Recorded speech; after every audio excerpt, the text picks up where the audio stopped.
Hello everyone and welcome back. Today we're talking about a milestone in AI. OpenAI, famous for ChatGPT, has done something it hasn't done since 2019.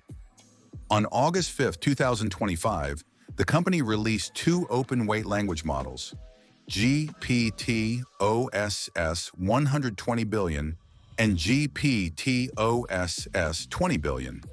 These aren't just smaller versions of GPT-4. They're completely new models you can download and run yourself. They open the door to private, customizable AI on your own machine. This is big. Let's dive in. First, let's clear up a common question. What's an open-weight model? Closed models like ChatGPT or Claude keep their trained parameters in the cloud, meaning you can use them but can't access or modify the underlying model. In contrast, open-weight models give you the actual trained parameters. You can download them, run them offline, fine-tune them for your own tasks, and even inspect how they work. GPT OSS 120B, it has around 117 billion total parameters, with about 5.1 billion active parameters thanks to a mixture of experts' MOE design. It needs an 80 gigabyte GPU, think NVIDIA H100 or multiple GPUs. Ideal for complex reasoning, large context tasks, a 131,000 token window, and deep analysis.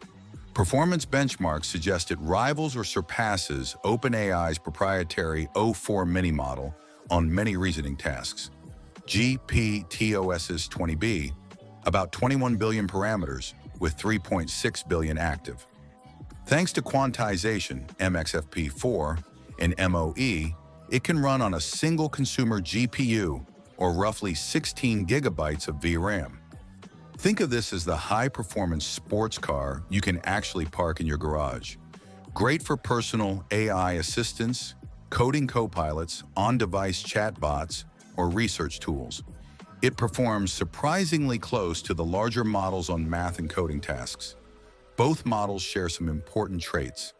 They're text-only models focused on reasoning, coding, math, and general knowledge.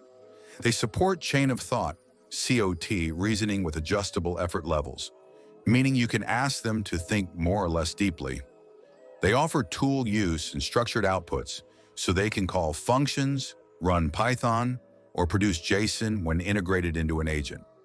They are licensed under Apache 2.0, giving you wide freedom to use and modify them. The secret behind these models is the mixture of experts' architecture. Imagine a panel of 128 expert advisors for the 120B model and 32 advisors for the 20B model. Whenever you ask the model a question, it doesn't consult everyone, only the four most relevant experts respond. This selective activation means the model can have huge capacity without needing to run all the parameters every time. The attention layers use rotary positional embeddings, giving them context windows up to 131,000 tokens, enough to handle entire books or large code bases. They alternate between full context attention and a sliding window, balancing memory and performance. Activations use SWI-GUL-U, and MOE weights are calculated with a softmax after selecting the top experts. This design is why the 20B model can remain small, but still pack a punch. It's not trying to do everything at once. Why is everyone so excited about these models? Since the weights are local, you can run the models completely offline, keeping sensitive data private.